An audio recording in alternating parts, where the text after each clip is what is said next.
प्रदेश के कुछ नए इलाकों में बाढ़ का पानी फैल जाने से स्थिति हुई गंभीर। प्रदेश में कोरोना संक्रमित 3,934 नए मरीजों की हुई पहचान। बिहार पृथ्वी दिवस के अवसर पर पूरे प्रदेश में किया गया पौधारोपण।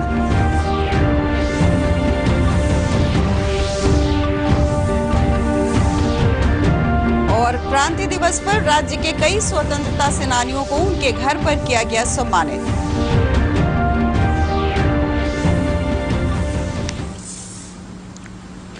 नमस्कार, 7 बजे के बुलेटिन में आपका स्वागत है। खबरों के साथ मैं सोनी सिंह। समाचार विस्तार से।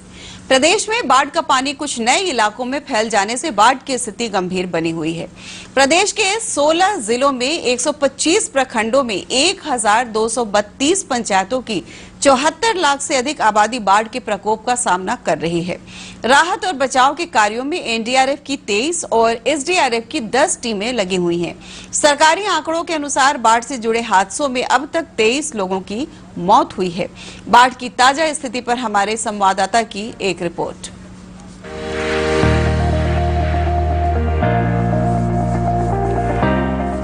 प्रदेश में एक ओर जहां नदियों के बढ़ने का क्रम जारी है, वहीं तटबंधों में हो रहे रिसाव से बाढ़ का पानी कुछ नए इलाकों में फैल गया है। सबसे खराब स्थिति दरभंगा जिले की है, जहां 20 लाख से अधिक की आबादी बाढ़ से प्रभावित है। हालत ये है कि लोगों को तटबंधों पर शरण लेनी पड़ी है। तटबंधों पर रहने वालों के लिए परेशानियां कम नहीं हैं। इन लोगों को और जिनका सब कुछ बाढ़ के पानी में डूब गया है, उन सबको 481 सामुदायिक रसोई के माध्यम से पका हुआ भोजन मुहैया कराया जा रहा है। आपदा प्रबंधन विभाग की अगर माने तो अकेले दरभंगा में 2 लाख से अधिक लोगों को तैयार भोजन दिया जा रहा है। ये हुए बांध पर उनके लिए हम लोग ये खाना व्यवस्था किए हुए हैं। दिन में दाल भात सब्जी, रात में खिचड़ी चोखा।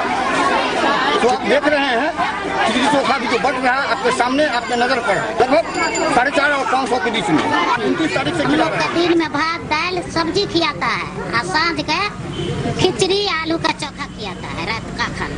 तटबंधों पर रहने के और भी खतरे हैं, जैसे सांप निकलना और कुत्तों का काटना। कोरोना तो अपनी जगह है ही, हालांकि मौके पर तैनात मेडिकल टीमों ने इसके सुरक्षात्मक उपाय किए हैं। मुख्यमंत्री नीतीश कुमार ने शनिवार को समस्तीपुर, बेगूसराय, खगड़िया, भागलपुर, सहरसा, कटिहार, पूर्णिया, अररिया और किशनगंज का विमान से सर्वेक्षण किया। ये जिले बूढ़ी गंडक, कोसी, गंगा, बागमती, करेह, परमान, कमला, महानंदा और इनकी सहायक नदियों की बाढ़ से प्रभावित हैं। मुख्यमंत्री ने बाढ़ बचाव के साथ साथ कोरोना संक्रमण की जांच में भी तेजी लाने के निर्देश दिए। उन्होंने तटबंधों और इस पर की लगातार निगरानी करने की हिदायत भी दी। प्रदेश के जल संसाधन मंत्री संजय झा ने शनिवार को दरभंगा में बाढ़ राहत और बचाव के उपायों की समीक्षा की। दरभंगा के जो इस साइड के तरफ के लोग हैं, हनुमान नगर, बहादुरपुर, केवटी, जाले, कुशेश्वर स्थान, हाया घाट, इस बेल्ट के जो लोग हैं उनको ज़्यादा परेशानी निश्चित रूप से। मैं अब ये तो कोविड का टाइम आ गया और सारी स्थिति दूसरी हो गई, लेकिन आने वाले टाइम में इसका कोई न कोई निदान हम लोग निश्चित रूप से निकालने का कोशिश। दरभंगा के बाद बाढ़ से सबसे अधिक प्रभावित मुजफ्फरपुर जिला है। यहाँ 15 प्रखंडों की 246 पंचायतों की 14 लाख से अधिक की आबादी बाढ़ प्रभावित है। 53,000 की आबादी को सुरक्षित स्थानों पर पहुंचाया गया है। बाढ़ से जुड़े हादसों में दरभंगा में 9 लोगों की और मुजफ्फरपुर में 6 लोगों की मौत हुई है। फिलहाल बागमती, कमला बलान, अधवारा, कोसी, गंडक और बूढ़ी गंडक नदियां अभी भी कई स्थानों पर खतरे के निशान से ऊपर हैं। पिछले 24 घंटों में शेखपुरा, बिहार शरीफ और बक्सर में 3 सेंटीमीटर, हाया घाट, मीरपुर, कुदरा और इसके आसपास 2-2 सेंटीमीटर औसत बारिश दर्ज की गई है। मौसम विभाग ने अगले 24 घंटों के दौरान बिहार के ज्यादातर जिलों में हल्की से मध्यम बारिश होने का पूर्वानुमान व्यक्त किया है। जिला संवाददाताओं के इनपुट के साथ ब्यूरो रिपोर्ट, दूरदर्शन समाचार, पटना। बाढ़ की रिपोर्ट के बाद समाचारों में आगे। प्रदेश में कोरोना संक्रमण के 3,934 नए मामले सामने आए हैं। इस तरह कोरोना से संक्रमित मरीजों की कुल संख्या 79,720 हो गई है। स्वास्थ्य विभाग की सूचना के अनुसार पिछले 24 घंटों में पटना जिले में सबसे ज्यादा 781 नए मामले सामने आए हैं। वहीं बेगूसराय में 244, कटिहार में 177, पूर्वी चंपारण में 162 और सारण में 160 कोरोना संक्रमण के नए मामले सामने आए हैं।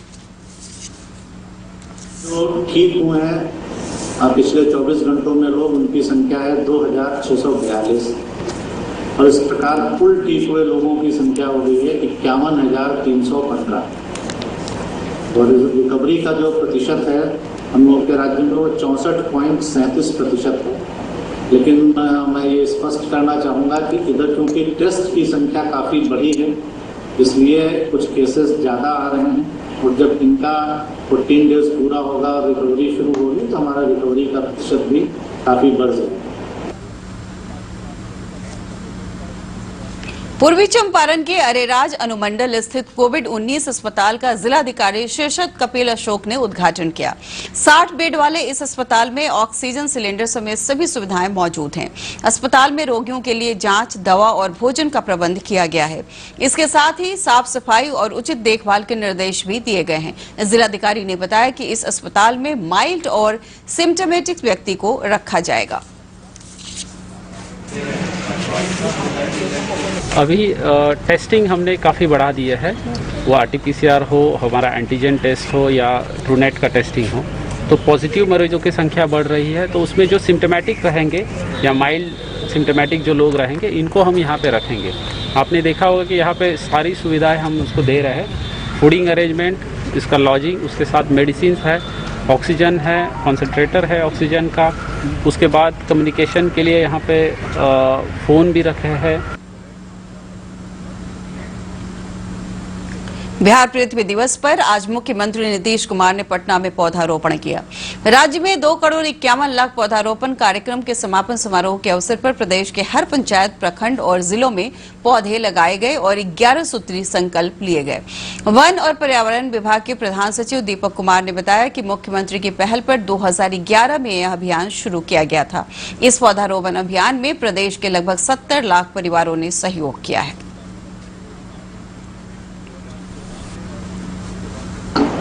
इस अभियान की खासियत ये थी कि इसमें केवल संख्या ही इम्पोर्टेंट नहीं थी, बल्कि सबसे इम्पोर्टेंट ये था कि जितनी ज्यादा से ज्यादा जन सहभागिता हो सके उसे प्राप्त किया जाए, ताकि पेड़ों की सुरक्षा भी हो सके।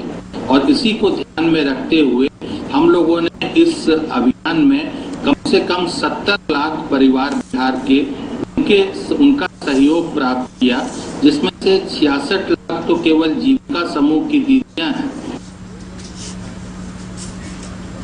पूर्वी चंपारण जिले के जीवधारा में पृथ्वी दिवस के अवसर पर वन प्रमंडल मोतिहारी द्वारा पौधारोपण कार्यक्रम का आयोजन किया गया। जिले में वन विभाग की ओर से अब तक 1.5 लाख पौधे लगाए गए हैं। इस अवसर पर पूर्व केंद्रीय मंत्री और सांसद राधा मोहन सिंह और पर्यटन मंत्री प्रमोद कुमार भी मौजूद थे। श्री सिंह ने बताया कि महात्मा गांधी की कर्म भूमि पर उन्हें बापू पौधशाला का उद्घाटन करने का भी गौरव प्राप्त हुआ है। 2011 में और प्रतिवर्ष बिहार में इस अवसर पर पर्यावरण और धरती माता की रक्षा का सब संकल्प लेते हैं और निश्चित रूप से जो चंपारण की भूमि है, महात्मा गांधी की कर्म भूमि है, और यहाँ पर जीवधारा में एक बापू पौधशाला, बहुत आधुनिक पौधशाला है, इसका आज मुझे उद्घाटन करने का गौरव प्राप्त हुआ है। मैं बधाई देता हूँ वन प्रमंडल के पदाधिकारियों को, बिहार सरकार को, कि इतना बड़ा पौधशाला, इतना आधुनिक पौधशाला का निर्माण हमारे क्षेत्र में हुआ है। मुख्यमंत्री नीतीश कुमार ने आज पटना में आर ब्लॉक फ्लाईओवर का उद्घाटन किया। इस अवसर पर उपस्थित लोगों को संबोधित करते हुए उन्होंने कहा कि इसके शुरू हो जाने से अब आर ब्लॉक से बेली रोड के बीच यातायात में काफी सुविधा होगी। 960 मीटर लंबे इस फ्लाईओवर को बनाने में 106 करोड़ रुपए की लागत आई है। इसके शुरू हो जाने से बेली रोड, गर्दनीबाग, अनीसाबाद, फुलवारी शरीफ सहित कई अन्य इलाके भी लोगों को अब आने जाने में काफी सुविधा मिलेगी। क्रांति दिवस पर आज बिहार के कई स्वतंत्रता सेनानियों को उनके घर पर सम्मानित किया गया। खगड़िया जिले के स्वतंत्रता सेनानी भरत पोद्दार और धनिक लाल मंडल को जिलाधिकारी आलोक रंजन घोष ने राष्ट्रपति रामनाथ कोविंद द्वारा भेजे गए अंग वस्त्र को पहनाकर सम्मानित किया। जिलाधिकारी ने बताया कि हर साल 9 अगस्त को राष्ट्रपति द्वारा स्वतंत्रता सेनानियों को सम्मानित किया जाता है, लेकिन इस साल कोरोना संक्रमण की वजह से स्वतंत्रता सेनानियों को उनके घर पर जाकर सम्मानित करने का निर्देश दिया गया है। सेनानी है और भारत के चयनित स्वतंत्रता सेनानियों को राष्ट्रपति भवन बुलाकर सम्मानित किया जाता है। इस साल क्योंकि परिस्थितियाँ अलग हैं, तो उसको ध्यान में रखते हुए भारत सरकार का निर्देश हुआ है कि यह कार्यक्रम जो है स्वतंत्रता सेनानियों के घर से ही आयोजित किया जाए। रोहतास जिले के डेवरिया गांव के रहने वाले प्रसिद्ध स्वतंत्रता सेनानी जगदीश तिवारी को सासाराम के अनुमंडल अधिकारी राजकुमार गुप्ता ने अंग वस्त्र, प्रशस्ति पत्र और फूल माला से सम्मानित किया। इस अवसर पर स्वतंत्रता सेनानी जगदीश तिवारी ने दूरदर्शन के साथ अपने अनुभव साझा किए।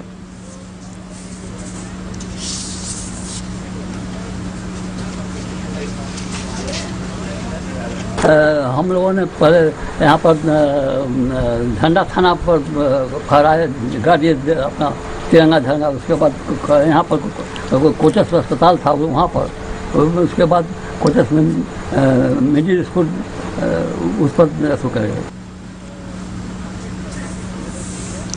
अनुमंडलाधिकारी ने कहा कि स्वतंत्रता सेनानी हमारे देश की धरोहर हैं, इनसे देश प्रेम की प्रेरणा मिलती है। कोचस ब्लॉक के रहने वाले हैं और इनका देवरिया ये ग्राम है जहाँ पे जगदीश तिवारी जी रहते हैं और माननीय महामहिम राष्ट्रपति महोदय के द्वारा इनको यहाँ पे इनको सम्मानित करने का निर्देश प्राप्त हुआ था।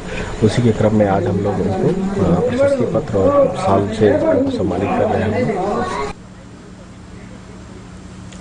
बांका जिले के स्वतंत्रता सेनानी चंद्रदेव शर्मा को सम्मानित किया गया। अनुमंडल पदाधिकारी मनोज कुमार चौधरी ने श्री शर्मा को चादर और माला पहनाकर सम्मानित किया।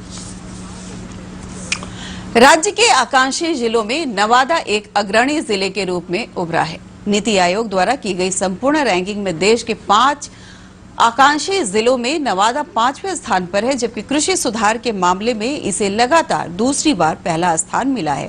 देखिए नवादा से अशोक प्रियदर्शी की यह रिपोर्ट।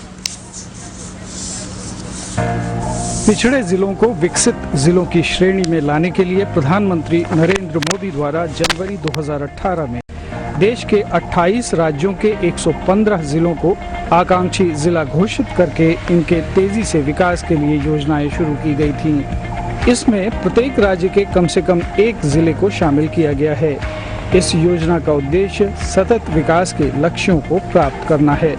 इसी की डेल्टा रैंकिंग में नवादा को देश भर में 4था स्थान मिला है। नवादा के उप विकास आयुक्त और प्रभारी जिलाधिकारी वैभव चौधरी कहते हैं कि कोरोना की चुनौती के बावजूद स्वास्थ्य और शिक्षा सहित विभिन्न मानकों में जिला प्रगति की ओर अग्रसर है। जिले के लिए बहुत ही गर्व की बात है कि जो नीति आयोग द्वारा एस्पिरेशनल डिस्ट्रिक्ट प्रोग्राम चालू किया गया है, उसमें फरवरी 2020 से जून 2020 के लिए जो रैंकिंग अभी हाल की जारी की गई, उसमें हमारे ज़िले को पूरे इंडिया में 4th पोजीशन मिली है। और हम लोगों के लिए और भी गौरव की बात है कि एग्रीकल्चर के क्षेत्र में दूसरी बार लगातार हम लोग पहली पोजीशन पर आए हैं। ऑल इंडिया व अन्य इसके पैरामीटर्स हैं, उसमें भी हम लोगों का बहुत ही अच्छा इस जिले का काम रहा है। आकांक्षी जिलों का आकलन शिक्षा, स्वास्थ्य, पोषण, कृषि, बेसिक इंफ्रास्ट्रक्चर और स्किल डेवलपमेंट के समेकित मानकों पर किया जाता है। कृषि में लगातार पहला स्थान मिलना जिले के लिए गौरव की बात है।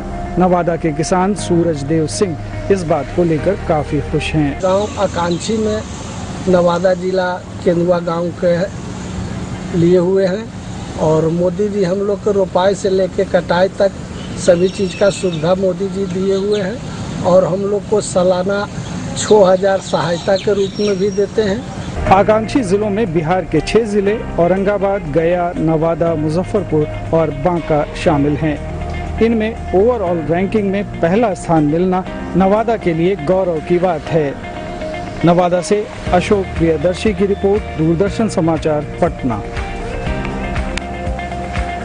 और अंत में जाने से पहले मुख्य समाचार।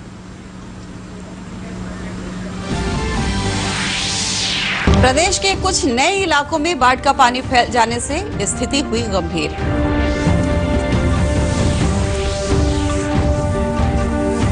प्रदेश में कोरोना संक्रमित 3,934 नए मरीजों की हुई पहचान।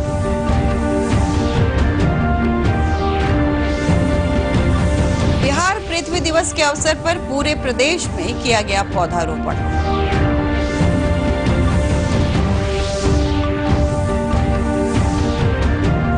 और क्रांति दिवस पर राज्य के कई स्वतंत्रता सेनानियों को उनके घर पर किया गया सम्मानित।